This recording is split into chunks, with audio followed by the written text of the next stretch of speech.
اللہ اکبر اللہ.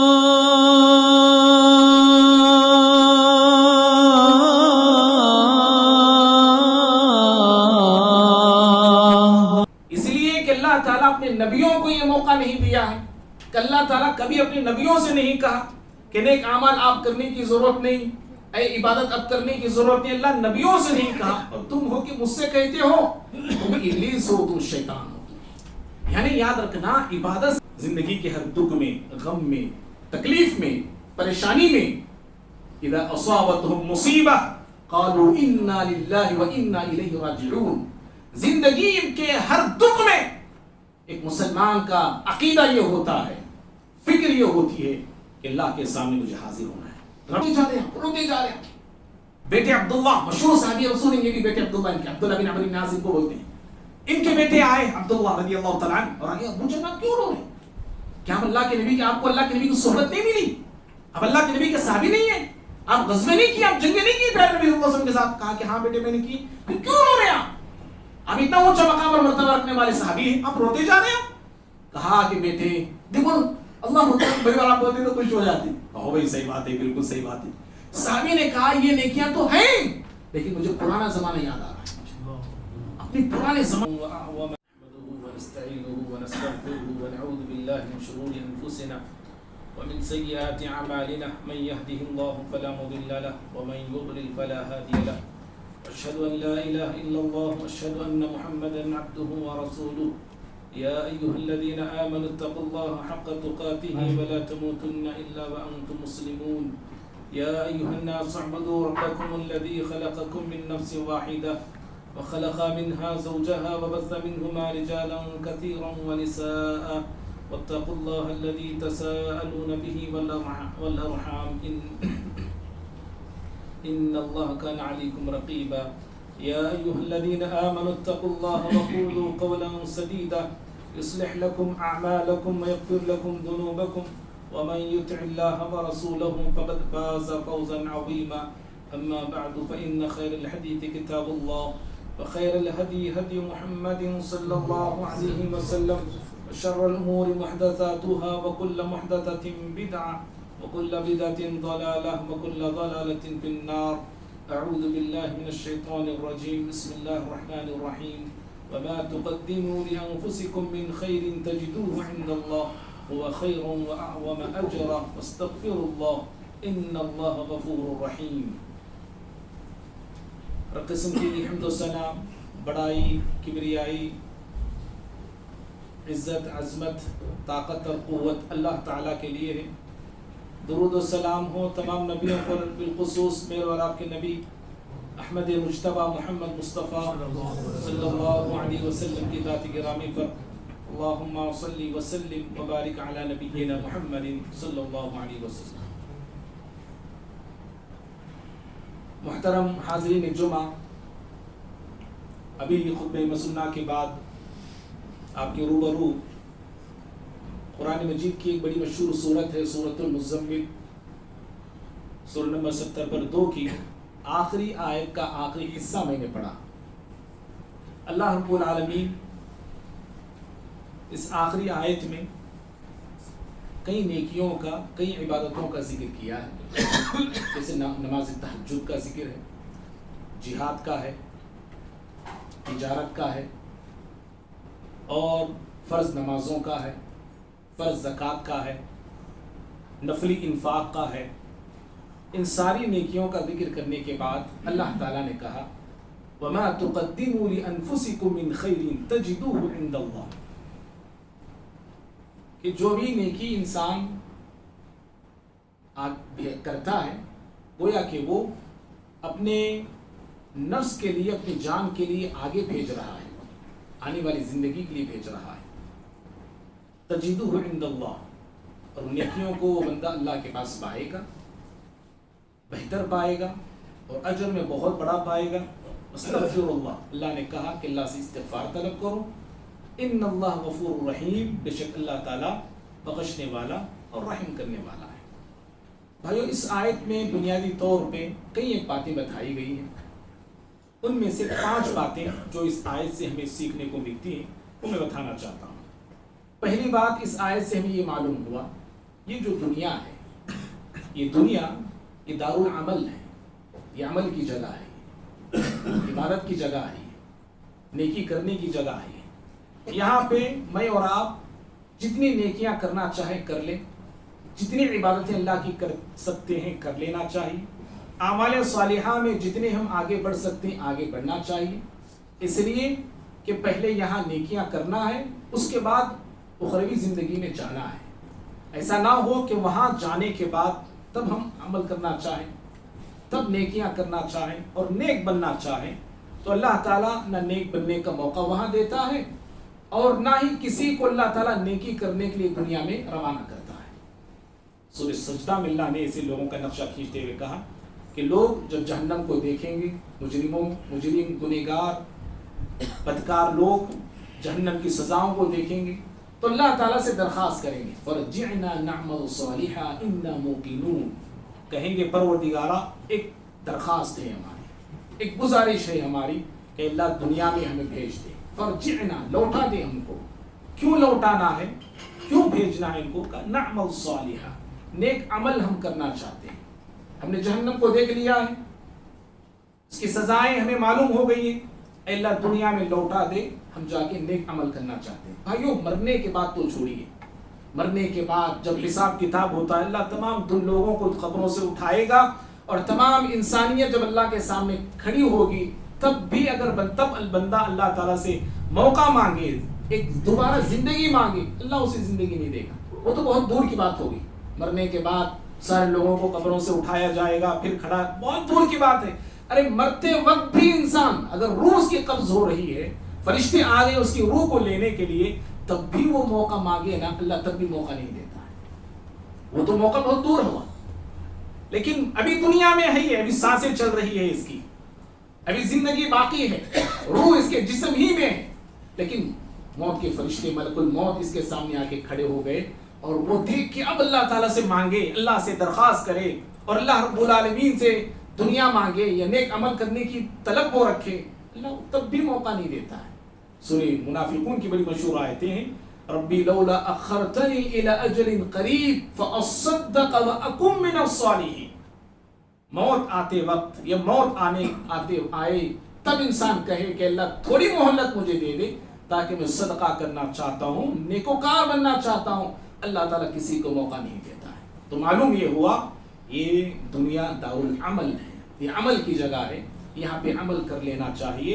زندگی جب تک باقی ہے تب تک اللہ تعالیٰ کے لیے اور اللہ کی رضا کے لیے نیک عمل کرنا ہے۔ اور دوسری بات اس آیت سے یہ معلوم ہوئی جو اللہ نے کہا وَمَا تُقَدِّمُوا لِأَنفُسِكُم مِّن خَيْرٍ تَجِدُوهُ عِندَ اللَّهِ، کہ جو انسان خیر میں سے، بھلائی میں سے جو بھی وہ کرتا ہے، گویا کہ وہ اپنے آنے والی زندگی کے لیے وہ تیاری کر رہا ہے۔ مرنے کے بعد کی جو زندگی ہے، آخرت کی جو زندگی ہے، اس زندگی کے لیے وہ جیتے جی وہ نیک عمل کرتا ہے۔ معلوم یہ ہوا جب تک زندگی ہے تب تک نیک عمل کرتے رہنا چاہیے۔ ایسا نہیں کہ نیک عمل آج کیے، موسمی نیک عمل ہے، موسمی عبادت ہے، مہینے کی ہماری عبادت ہے، رمضانی ہم مسلمان ہیں، ایسا نہیں ہونا چاہیے۔ جب تک زندگی باقی ہے، جب تک ہمارے سانس میں سانس ہے، تب تک اللہ کی عبادت پہ اور اعمال صالحہ پہ مجھے آپ کو ڈٹے رہنا ہے، مجھے آپ کو جمے رہنا ہے۔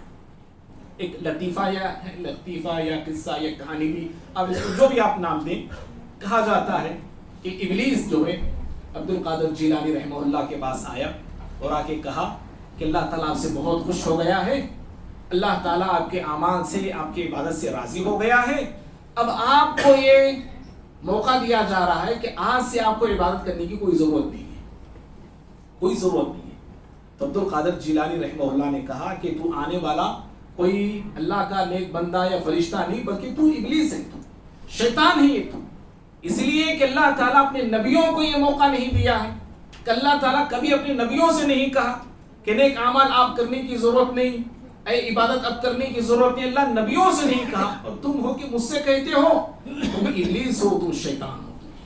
یعنی یاد رکھنا عبادت سے کسی کو چھٹکار نہیں ہے کہ کوئی عبادت وقتی کر لیں، چند دنوں کے لیے کر لیں، چند ساعتوں کے لیے کر لیں، چند مہینوں کے لیے کر لیں، اس کے بعد چھٹی مل جائے، ہرگز نہیں۔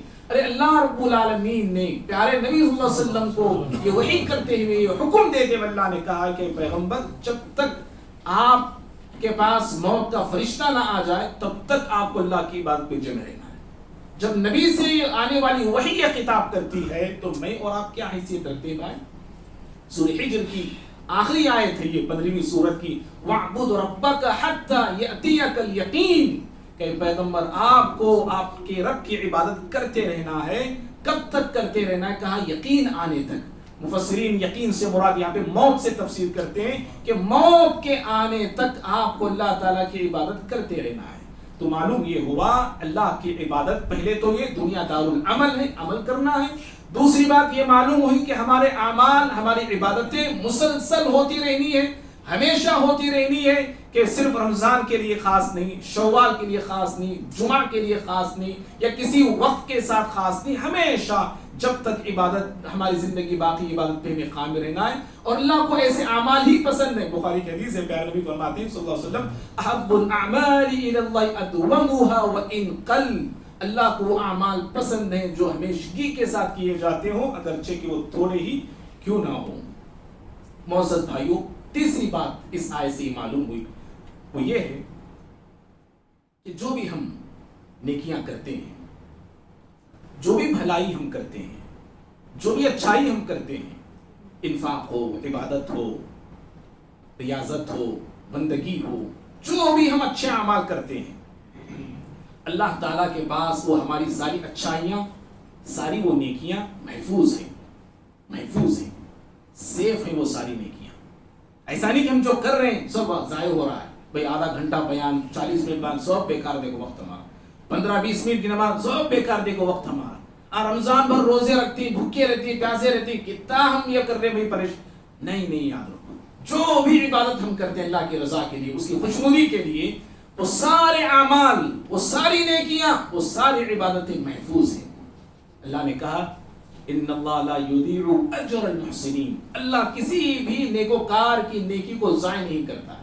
کسی کی نیکی، چاہے وہ نیکی رتی ہو، ذری ہو، چھوٹی ہو، معمولی سے معمولی نیکی کیوں نہ ہو، ہر وہ نیکی اللہ تعالیٰ کے پاس محفوظ ہے اور اللہ اس نیکی کو حاضر کرے گا. سورہ زلزال کی آخری آیتیں، مشہور آیتیں، فَمَن يَعْمَلْ مِثْقَالَ ذَرَّةٍ خَيْرًا يَرَهُ، ذرہ برابر بھی ہم نیک کریں گے، رتی کے برابر، رائی کے دانے کے برابر، وہ انسانوں سے دیکھ لے گا. اور سورہ آل عمران کی آیت نمبر 30 میں اللہ نے کہا یوم تجد کل نفس ما عملت من خیر محضرا، کہ اس دن ہر نفس، ہر انسان اس نے جو بھی خیر کیا ہوگا اسے حاضر پائے گا، حاضر پائے گا. اس کا ہر خیر حاضر ہوگا، اس کی ہر بھلائی حاضر کی جائے گی.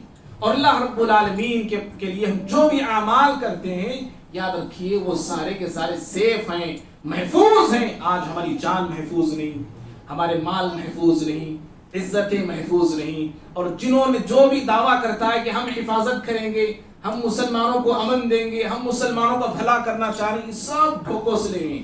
یہ جھوٹے دعوے دار ہیں، یہ جھوٹے لوگ ہیں، یہ مکار ہیں، یہ عیار ہیں، یہ کذاب ہیں، یہ دجال ہیں. یہ جھوٹے ہیں، لعنتی لوگ ہیں. یہ صرف دعوے کرتے ہیں لیکن حقیقت میں ان کی زبان ایک ہوتی ہے، ان کا دل ایک ہوتا ہے. دل میں ایک ہوتا ہے، زبان پہ ایک ہوتے ہیں. رات کے 2 بجے تک پارلیمنٹ چلا ہے، سوچ کے بھی کیا ہمارے حقوق کو چھیننے کے لیے. اور افسوس بھی ہے ہمارے حالات پر، ہمارے مسلمانوں پر، ہمارے عزائم پر، ہمارے ارادوں پر افسوس بھی ہے کہ اتنے سالوں سے یہ ساری چیزیں ہمارے پاس تھیں، مسلمانوں نے جو ترقی کرنی تھی وہ ترقی نہیں کی. جو بھلائی ہمارے اوقاف سے مسلمانوں کے لیے ہونا تھا وہ نہیں ہوا. مسلمانوں کو جتنا یہاں سے کچھ ملنا چاہیے تھا، کالجز، آج سب بولتے ہیں کالجز ہونا، یونیورسٹیاں ہونا، اسکولز ہونا، یہ ہونا، وہ ہونا، کیا کچھ نہیں کر سکتے تھے ہمارے لوگ؟ لیکن ہم نے کیا نہیں. آج یہ ساری چیزیں جا رہی ہیں تو پورا ہندوستان ایک ہو رہا ہے، چیخ رہا ہے، چلا رہا ہے. اور اتنے سالوں تک بھائی کئی مسلمانوں کو معلوم ہی نہیں تھا کہ ہمارے اوقاف ہیں، اتنی زمین معلوم ہی نہیں تھا. اتنی بے حس ہو کہ ہم سارے کے سارے زندگی جی رہے تھے اور آج چیخ رہے ہیں، چلا رہے ہیں. بھائی چیخنے چلانے کا فائدہ کیا ہے؟ اگر سیو کرنا چاہتے ہیں اپنی نیکیوں کو، اپنی جائیداد کو، اپنی پراپرٹیوں کو، اللہ کے حوالے کرو. اللہ کے پاس سیف ہے، ان کے پاس سیف نہیں ہے. اور جو بھی سیف کرنے کا دعویٰ لے کے اگر ہمارا بھی آدمی آئے نا وہ بھی لٹیرا بن جاتا ہے، الا ماشاء اللہ چند لوگوں کے علاوہ. اکثر لوگ جو تھے کون تھے؟ وہ غیر تھے، غیروں کو داخل کیا جا رہا ہے اس کے اندر. اتنے سالوں سے جو تھے اپنے ہی لوگ تھے نا، ہمارے ہی لوگ تھے اس کے اندر اکثر. لیکن کیا کیا ہے؟ فائدہ کیا حاصل ہوا ہے قوم کو، ملت کو، سماج کو، معاشرے کو؟ الیاذ باللہ. اللہ تعالی ہم سب کی اصلاح کرے، آمین. اللہ تعالی ہم سب پر رحم فرمائے، آمین. تو اللہ رب العالمین کے پاس ایسا نہیں ہے کہ ہماری نیکیاں ضائع ہو جائیں. اللہ تعالیٰ ہماری نیکیوں کو سلب کر لے، ہرگز ہرگز نہیں. اللہ تعالیٰ کے پاس ہر نیکی کی، اللہ تعالیٰ ہر نیکی کو اللہ تعالیٰ کے پاس جمع ہے، اور اللہ تعالیٰ ہر نیکی کا بدلہ دینے والا ہے. بھائیو تیسری بات تھی. چوتھی بات یہ اس آیت سے جو معلوم ہوئی وہ یہ ہے، ہم جو بھی نیکیاں کر رہے ہیں نا، میں آپ جو بھی باتیں ہم کر رہے ہیں اپنی حیثیت کے برابر ہم کر رہے ہیں. ہماری کیا حیثیت ہے؟ وہ حیثیت سے ہم کر رہے ہیں، ٹھیک ہے؟ اپنی حیثیت سے ہم کر رہے ہیں. اور اللہ ہماری نیکیوں کا جب بدلہ دینے پہ آتا ہے نا، اپنی شان کے اعتبار سے دیتا ہے. جی، اپنی شان کے اعتبار سے دیتا ہے، اپنے مقام کے اعتبار سے دیتا ہے. آپ سوچ کے دیکھیے، میری آپ کی زندگی کی ایک لمٹ ہے نا، ایک لمٹ ہے میری آپ کی زندگی کی، اور میرے آپ کے جو اعمال ہیں وہ بھی لمیٹڈ ہے، لمیٹڈ ہے. 24 گھنٹے اگر آپ دیکھ لیں، 24 گھنٹوں میں کتنے گھنٹے میرے آپ کے عبادت میں گزرتے ہیں، اور بقیہ گھنٹے ہمارے سارے جو ہے کاروبار بزنس کے لیے، اگر وہ بھی اچھے طریقے سے ہم کرتے ہیں تو وہ بھی عبادت ہے، الگ بات ہے الحمدللہ. لیکن اللہ کے لیے خاص طور پہ کتنا وقت میں اور آپ دیتے ہیں. تو گویا کہ میری زندگی آپ کی زندگی لمیٹڈ ہے، محدود ہے، اور ہماری نیکیاں بھی محدود ہیں. اور چلو مان لو 60 70 80 سال بھی اگر ہم زندگی جی لیتے ہیں، 10 سال 15 سال شروع کے چھوڑ کے، لگ بھگ ہم 80 یا 70 سالوں میں سے اگر 70 سال بھی یا 60 پر 5 سال بھی پوری عبادت میں گزار لیتے ہیں. چلو کاروبار کو بھی ایڈ کر لیتے ہیں، چلو مان لیتے ہیں بھئی تجارت بھی ایک اچھا کام ہے، اس کو بھی ایڈ کر لیں. 70 پر 5 سال اگر پورے کاؤنٹ کیا جائے عبادت میں گزر گئے، پھر بھی لمٹ اتنا ہوا ہے، لمٹ اتنا ہوا ہے. ارے 70 60 پر 5 سال صرف عبادت کیا، 70 سال تھی یا 50 80 سال تھی، 60 پر 5 سال اس میں عبادت میں اگر گزر گئے، بھائیو یہ ہماری عبادتیں پھر بھی یہ زندگی لمیٹڈ ہوئی ہے. اللہ جو انعام دے رہا ہے نا جنت، وہ انلیمیٹڈ ہے، انلیمیٹڈ جنت دے رہا ہے. یہ اللہ کا کتنا بڑا فضل ہے، ہاں کتنا بڑا فضل ہے. تو معلوم یہ ہوا کیونکہ اللہ نے کیا کہا اس آیت میں، وہ خیر و اعظم اجرا تجدوه عند اللہ. اللہ کے پاس ان نیکیوں کو پاؤ گے، اور کیسے پاؤ گے؟ کہا بہت بہتر پاؤ گے، اور اجر میں بہت بڑا پاؤ گے، اللہ نے کہا بہت بڑا پاؤ گے. تو یہ چوتھی بات ہے. اور پانچویں بات یہ ہے کہ عبادت کرنے کے بعد یاد رکھو، بندگی کرنے کے بعد جہاد ہو، انفاق ہو، تجارت ہو، تہجد کی نماز ہو، فرض نمازیں ہوں، زکوٰۃ ہو، نفلی صدقہ و خیرات ہو، ساری عبادتیں آپ اور ہم کر رہے ہیں، سمجھیے کرتے ہوئے انسان کو اترانا نہیں چاہیے. جی اصل یہی پیغام میں آپ کو دینا چاہتا ہوں، اترانا نہیں چاہیے. عبادتوں کا مجھ میں آپ میں غرور کا نشہ نہیں ہونا چاہیے. یاد رکھو، میری عبادتیں، میرا تقویٰ، میری ریاضتیں، میری بندگیاں میں نے کیا، یہ غرور اللہ کو پسند نہیں ہے. آیت پہ غور کیجیے، آیت ختم کیا ہوتی، کیسے ہوتی؟ معلوم سورہ مزمل کی فاستغفر اللہ.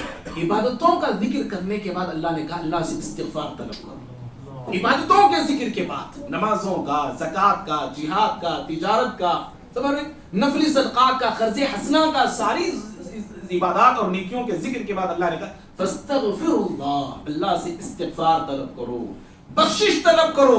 بھائی عبادت کے بعد استغفار کیوں؟ ابھی تو ہم نے نیکی کی ہے. استغفار کون کرنا ہے؟ جو گناہ کرتا ہے وہ استغفار کرے، وہ معافی مانگے. ہم تو نیکی کی ہے نا، نیکی کے بعد استغفار کیوں؟ اس لیے استغفار طلب کرنا ہے کہ پروردگارا عبادت تو کی ہے میں نے، لیکن جیسی کرنی ہے ویسی میں نے نہیں کی ہے، یہ مجھے معلوم ہے. جیسی میری عبادت ہونی ہے ویسی میں نے نہیں کی، اے اللہ مجھے بخش دے. استغفار اس لیے بھی طلب کرنا ہے کہ اللہ عبادت تو میں نے کی، نیکی تو میں نے کی، انفاق تو میں نے کی، روزے تو میں نے رکھے، تلاوت تو میں نے کی ہے، لیکن اللہ میری عبادت میں کہیں نہ کہیں خامی ہوگی. ہوگی کیا ہے؟ غلطی ہے، کوتاہی ہے، اے اللہ میری اس غلطی پر اس کوتاہی کو معاف کر دے، بخش دے، فاستغفر اللہ، اللہ سے استغفار طلب کرنا ہے۔ اور اللہ کے جو سچے بندے ہوتے ہیں نا بھائی، جو سچے مومن ہوتے ہیں اور اللہ کے خاص جو بندے ہوتے ہیں، عبادت کرنے کے بعد عبادتوں پہ اترائی، بھائی تو سامنے ہی عبادتوں پہ اترانے کی تو دور کی بات ہے، غرور کرنے کی تو دور کی بات ہے، اللہ تعالیٰ کے خاص بندے عبادت کرنے کے بعد اللہ سے پھر عبادت کی اور اچھے ڈھنگ سے عبادت کی بھیک مانگتے ہیں، سوال کرتے ہیں، اے اللہ عبادت تو میں نے کی اور اچھے طریقے سے تیری عبادت کروں اور بھلے طریقے سے تیری عبادت کروں، اے اللہ مجھے اس کی توفیق دے۔ پیارے نبی صلی اللہ علیہ وسلم کی ترمذی کی حدیث ہے، حضرت معاذ رضی اللہ تعالیٰ عنہ کو آپ نے ایک دعا سکھائی، مشہور دعا ہے، ہر نماز کے بعد کہا اپنے معاذ رضی اللہ عنہ سے اس دعا کو پڑھنا، رب اعنی علی ذکرک و شکرک و حسن عبادتک، ہر نماز کے بعد پڑھنے کی آپ نے تعلیم دی کہ اللہ میری مدد فرما تیرے ذکر کرنے پہ، تیرے شکر کرنے پہ اور اچھے طریقے سے تیری عبادت کرنے پہ، اللہ تو میری مدد فرما۔ دیکھو مومن بندے کیسے ہوتے ہیں، عبادت تو کیے ہیں لیکن اللہ سے اور مدد طلب کر رہے ہیں کہ اور اچھے طریقے سے میں تیری عبادت کروں۔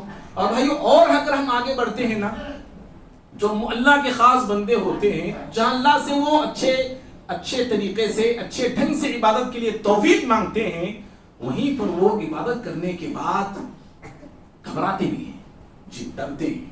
میں بھی نماز پڑھا، میں نے خطبہ دیا، سمجھی اچھا بھول جاتا ہوں، جب لوگ بولے بھائی اچھا تھا، چوڑا ہو گیا، انسانی فطرت ہے، ہم چوڑے ہو جاتے ہیں۔ لیکن مومن جو خاص مومن ہوتے ہیں، اللہ کے خاص جو بندے ہوتے ہیں، عبادت کرنے کے بعد ان کے دل میں گھبراہٹ ہوتی ہے، ایک بے چینی ہوتی ہے، بے قراری ہوتی ہے، ایک ڈر سا ہوتا ہے ان کے دل میں۔ ڈر کیا ہوتا ہے، کیوں ہوتا ہے یہ ڈر؟ وہ ڈر اس لیے ہوتا ہے کہ میں جو عبادت کر رہا ہوں، میں نے جو اعمال کیے ہیں، میں نے جو نیکیاں کی ہے، کہیں یہ نیکیاں اللہ کے پاس قبول ہو رہی کہ نہیں ہو رہی۔ قبولیت کی فکر اس کو ستاتی ہے، اعمال کی قبولیت کی فکر اس کو پریشان کرتی ہے، اعمال کی قبولیت کی فکر اس کو تڑپا دیتی ہے۔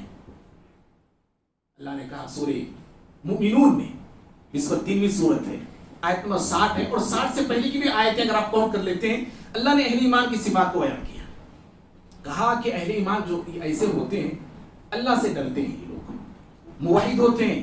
بھائیو غور سے سننا ذرا، اللہ کی آیتوں پہ ایمان رکھنے والے ہوتے ہیں، والذین هم بربهم لا یشرکون، اللہ کے ساتھ کسی کو شریک نہیں کرتے، موحد ہیں وہ۔ والذین یؤتون ما آتوا وقلوبهم وجلة انهم الى ربهم راجعون، دیتے ہیں اللہ کے راستے میں۔ دیکھو اللہ نے کیسے ان کا ذکر کیا ہے، کیسا نقشہ کھینچا اللہ نے، دیتے ہیں وہ اور اس حال میں دیتے ہیں، دے رہے وہ اللہ کے راستے میں، دے رہے جو بھی دے رہے ہوں، دے رہے کیسے، اللہ نقشہ کھینچا ہے، وہ لے لو جی، کھاؤ جی، ایسے وہ نہیں دیتے، وہ دیتے وقت کی حالت اللہ ان کی بیان کر رہا ہے، وہ دیتے ہیں ڈرتے ہوئے دیتے ہیں، ڈرتے ہوئے دیتے ہیں۔ کیوں ڈر رہے ہیں وہ؟ کہیں ہمارے اعمال یہ اللہ کے پاس قبول نہ ہو جائے، قبول ہو رہے کہ نہیں ہو رہے، ایک ڈر ان کے اندر ہوتا ہے، وہ ستاتا ہے ان کو۔ کون لوگ ہیں یہ؟ اللہ سے ڈرنے والے، پہلی صفت اللہ نے ان کی بیان فرمائی، ڈرنے والے لوگ، اللہ کی آیتوں پہ ایمان رکھنے والے، شرک سے دور رہنے والے، موحدین بھی ہیں یہ، اور اللہ کے راستے میں خرچ کرنے والے، دینے والے بھی ہیں یہ، اور دینے کے باوجود ان کا حال کیا ہے دیکھو، یہ ڈر رہے ہیں۔ اور پھر ان کی صفت کیا بیان، انہم الی ربہم راجعون، اور یہ چیز انہیں ہر وقت پریشان کرتی ہے، اور ہر وقت ان کے دل میں یہ چیز بیدار رہتی ہے کہ مجھے اللہ کے سامنے کھڑے ہونا ہے، حاضر رہنا ہے۔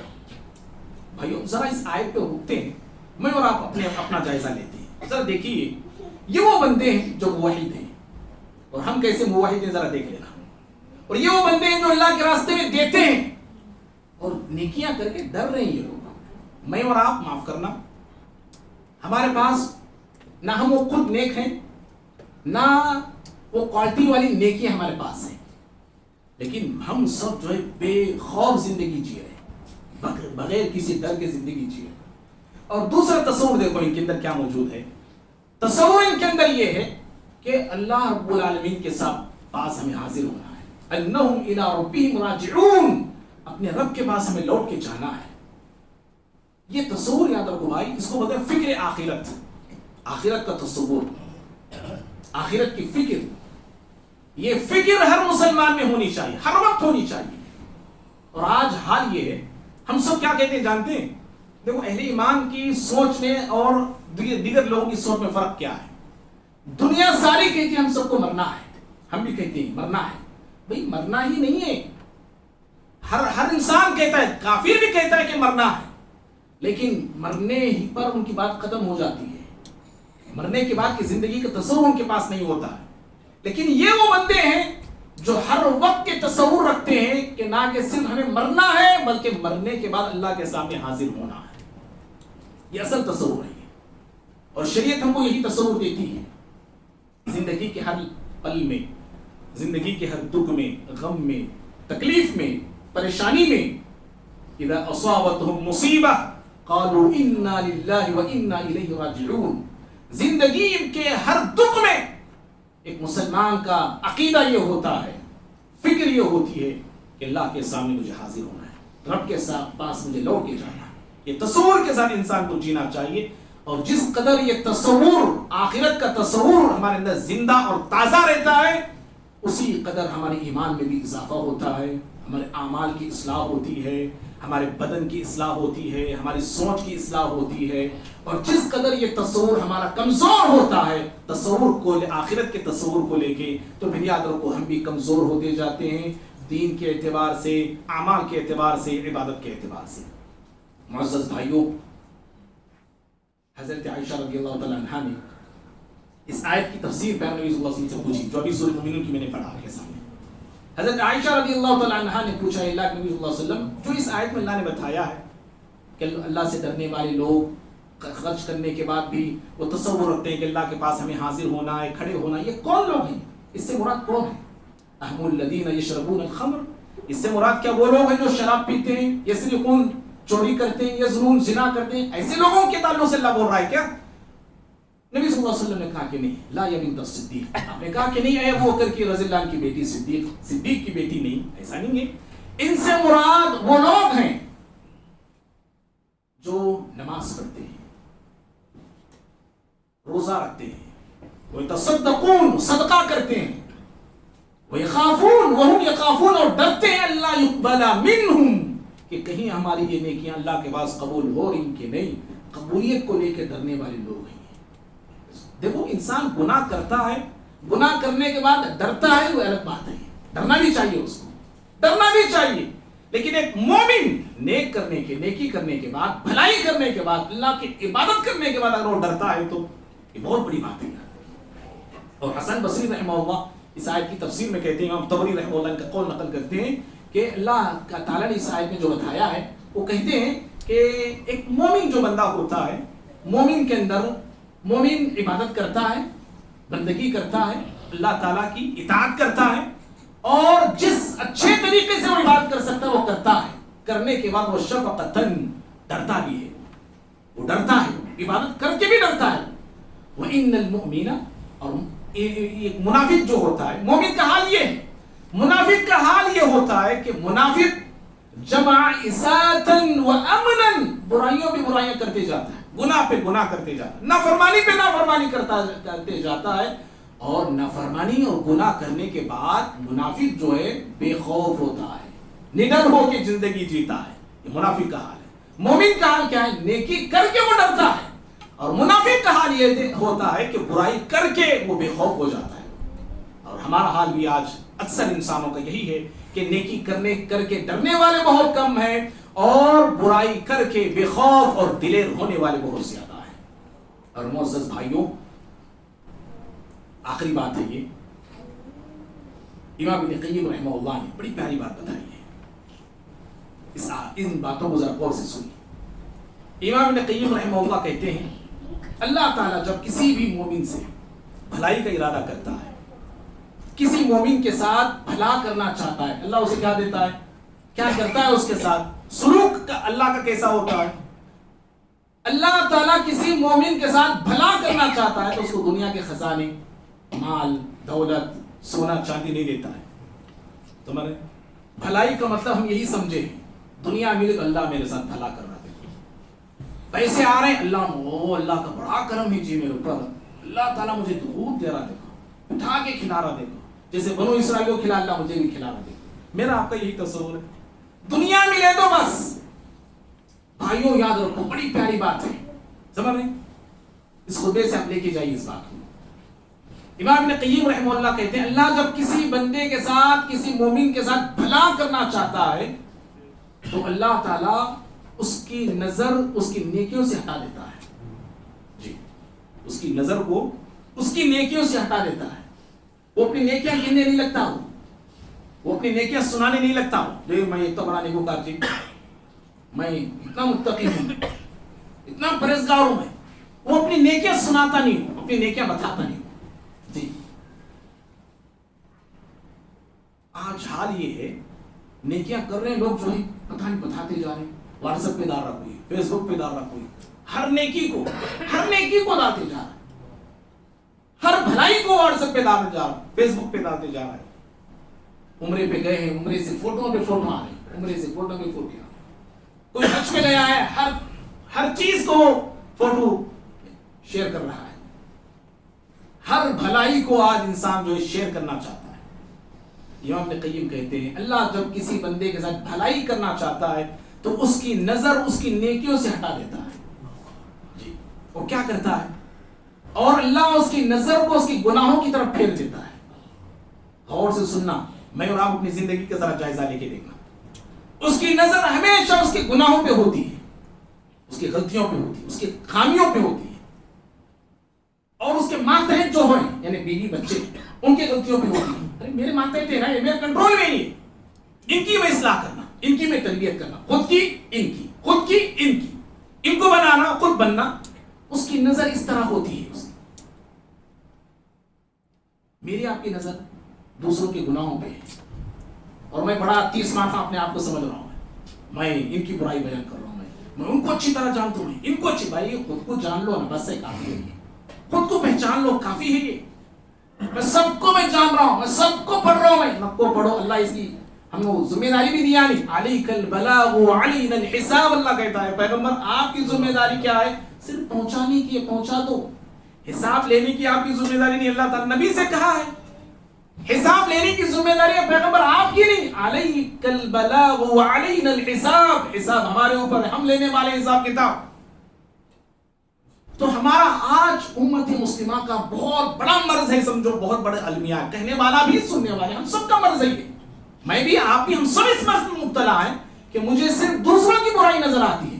مجھ میں کتنی خامیاں ہیں, مجھ میں کتنی غلطیاں ہیں, ہاں یہ میں نہیں دیکھتا, میں اپنے آپ میں نہیں جھانکتا. بھائی تو امام ابن قیم رحمہ اللہ کہتے ہیں کہ جب اللہ کسی بندے کے ساتھ بھلا کرنا چاہتا ہے اس کی نظر اس کی نیکی سے ہٹاتا ہے, اور اس کی نظر اس کی گناہوں کی طرف پھیر دیتا ہے. اسے گناہ اپنے نظر آتے رہتے ہیں, یہاں تک کہ یہی حال اس کا رہتا ہے. یعنی زندگی تمام ایسے ہی وہ رہتا ہے, وہ اپنے گناہوں کو یاد کر کر کے روتا ہے, افسوس کرتا ہے, نادم ہوتا ہے, شرمندہ ہوتا ہے, اپنے غلطیوں پر نظر رکھتے رکھتے ایسی دنیا سے چلے جاتا ہے. کہتے ہیں حتی یدخل الجنہ, یہاں تک کہ جنت میں چلے جاتا ہے.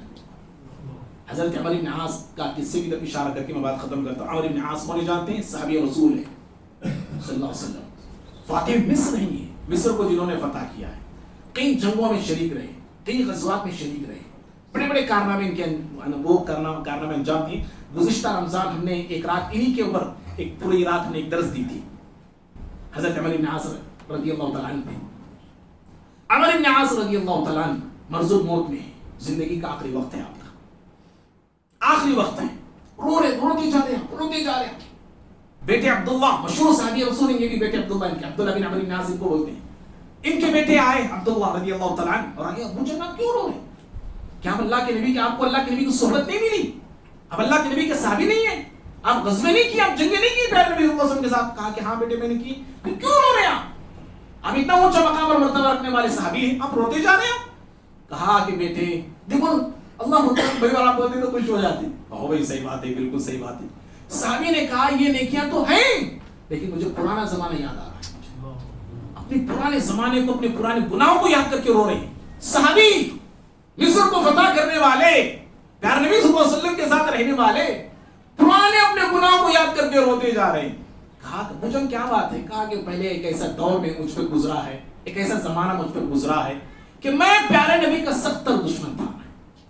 نبی کے خلاف تھا، نبی کا برا کرنے والا، برا چاہنے والا، اسلام کو نقصان پہنچانے والا میں تھا۔ میں یہاں سوچ رہا ہوں اور رو رہا ہوں، میں اگر اسی دور میں میرا انتقال ہو گیا ہوتا تو نبی کے ساتھ دشمنی کرتے ہوئے، اسلام کا برا چاہتے ہوئے اگر میں مر گیا ہوتا تو میں صرف جہنم میں چلا جاتا۔ اور پھر اس کے بعد ایک دوسرا دور میری زندگی میں آیا کہ میں پیارے نبی کو ایمان لایا، مسلمان ہوا، خدمتیں میں نے کی، نبی صلی اللہ علیہ وسلم کے ساتھ تھا۔ اور اسی وقت نبی کے زمانے ہی میں انتقال کیا ہوتا شاید جنت میں چلا جاتا۔ پھر وہ کہتے ہیں تیسرا دور آیا پیارے نبی کی دنیا سے جانے کے بعد، ہم نے دنیا کو دیکھا، مال کو دیکھا، دولت کو دیکھی، ہم دولت کو ہم نے دیکھا، فتوحات پہ فتوحات ہم نے حاصل کی، جنگوں پہ جنگیں ہم نے کیے، ملکوں پر ملک ہم نے فتح کیے، لیکن آج دنیا کے چکر میں ہم مبتلا ہوئے ہیں، پھنسے ہوئے ہم لوگ۔ ڈر ہے کہ کہیں اللہ تعالیٰ مجھے پوچھ نہ لے، پکڑ نہ لے۔ میرے بھائی اس طرح مجھے بھی آپ کو بھی، انبیاء لوگوں سفارش ہے نا، سارے لوگ جاتے ہیں نا قیامت کے روز، سارے نبیوں کے پاس جاتے ہیں، جا کے بولے آپ سفارش کیجیے، آپ سفارش کیجیے، آپ سفارش کیجیے۔ آدم علیہ السلام کے پاس آتے، ابراہیم علیہ السلام کے پاس آتے، یہ اپنے سفارش کیوں نہیں کرتے؟ کیا یاد کرتے ہیں اس وقت؟ کبھی آپ نے سوچا کیا یاد کرتے ہیں؟ اے میں بڑا نبی، اتنے خدمتاں کیا، نہیں بولتے نہیں جی خطا ہو گئی جی، اس سے میں کرتا نہیں۔ خطا کو یاد کرتے نا وہ جی، خطا کو یاد کرتے ہیں نا، اپنی لفظ کو یاد کرتے ہیں، نہیں مجھ سے وہ خطا ہو گئی، مجھ سے وہ خطا ہو گئی، مجھ سے وہ بھول ہو گئی۔ انبیاء کا عالم یہ ہے ہمارے بھائی، انسان کو یاد رکھو، ہر ہمیشہ اپنی خطا پہ نظر رکھنا چاہیے، اپنے کرتوت پہ، اپنے حرکات پہ نظر رکھنا چاہیے، ایسا انسان کامیاب ہو جاتا ہے۔ اور دنیا میں ہر کوئی دوستی نظر آتا ہے اسے، ہر کوئی اپنے نظر آتے ہیں۔ اب جب میں ہر ایک کی نظر میں، ہر ایک کے اندر میں خامیاں تلاش کرتے لگوں گا، دنیا تنگ ہو کے رہ جاتی ہے، دنیا بڑی ہو کے بھی مجھ پہ چھوٹی ہو جاتی ہے۔ بھائیو آخری بات ہے، یہی آخری بات میں نے کہا تھا، اللہم انک عفو تحب العفو فاعف عنی، یہ دعا رمضان میں ہم نے پڑھی ہے۔ امام ابن رجب حنبلی رحمہ اللہ کہتے ہیں کہ سارا رمضان روزے رکھ کر، عبادت کر کے اور راتوں کو جاگ کر شب قدر کی تلاش میں، گویا کہ پیارے نبی نے یہ دعا سکھائی ہم کو، اللہم انک عفو تحب العفو فاعف عنی، اے اللہ معاف کر دے، تو معافی کو پسند کرتا ہے، اے اللہ تو عفو ہے۔ یہ دعا کا کیا مطلب ہے؟ سارا رمضان ہم نے نیکی کی، روزے رکھے، تلاوت کی، بندگی کی، تراویح پڑھی، راتوں کو ہم نے جاگا ہے شب قدر کے لیے، لیلۃ القدر کے لیے، اور پھر اللہ تعالیٰ سے معافی مانگ رہے۔ کیا مطلب ہے یہ دعا کا؟ کیوں معافی مانگنا ہے؟ معافی تو کون مانگنا ہے؟ جو گناہ کرتا ہے، فسق وجوہ کرتا ہے، جس کی راتیں جو ہے عیاشی میں فحاشی میں گزرتی، ایسا انسان معافی مانگے۔ یہاں تو ہماری راتیں اچھے کام میں گزر رہی ہیں، اللہ کے گھر میں گزر رہی ہیں، اور اللہ سے معافی کا کیا مطلب ہے؟ امام ابن رجب حنبلی کہتے ہیں جو اللہ کے نیک بندے ہوتے ہیں، وہ نیکی کرنے کے بعد، بھلائی اور بندگی کرنے کے بعد وہ یہ سمجھتے ہیں کہ گویا کہ انہوں نے گناہ کیا ہے۔ نیکی کرنے کے بعد وہ ایسے جیتے ہیں گویا کہ ہم سے گناہ ہو رہے ہیں، خطائیں ہم سے ہو رہی ہیں، گناہ ہمارے بہت زیادہ ہیں، نیکی ہمارے کم ہے، گناہ کا ایک بڑا انبار ہے ہماری زندگی میں، اس لیے اللہ تعالیٰ سے وہ معافی مانگتے رہتے ہیں، اس لیے اللہ تعالیٰ سے عفو کا سوال کرتے رہتے ہیں۔ اللہ تعالیٰ سے ہم یہی دعا کرتے ہیں، اللہ مجھے بھی، آپ کو بھی، ہم سب کو اللہ تعالیٰ ہم سب کو معاف فرمائے، اللہ رب العالمین ہم تمام کو اپنی نیکیوں پہ غرور اور گھمنڈ کرنے سے اللہ بچائے، اللہ رب العالمین ہم تمام کی گناہوں کو، خطاؤں کو اپنے فضل و کرم سے معاف فرمائے، اللہ رب العالمین دنیا اور آخرت میں ہم تمام پہ رحم فرمائے، جو عبادت ماہ رمضان میں ہم نے کی ہے اللہ اپنے فضل سے قبول فرمائے، بار بار ماہ رمضان اللہ ہم تمام کو نصیب فرمائے، اور اللہ تعالیٰ امت مسلمہ کے حالات پر رحم فرمائے، اللہ رب العالمین مسلمانوں میں اتحاد اتفاق کو پیدا فرمائے، توحید پہ اور سنت پہ ہم تمام کو اللہ تعالیٰ متحد ہونے کی توفیق عطا فرمائے، آمین۔ اقول قولی ھذا استغفر اللہ لی ولکم ولسائر المسلمین من کل ذنب فاستغفروہ انہ هو الغفور الرحیم۔ صدقہ صرف مال دینے سے نہیں ہوتا، بلکہ یہ 14 چیزیں دینے سے بھی ہوتا ہے۔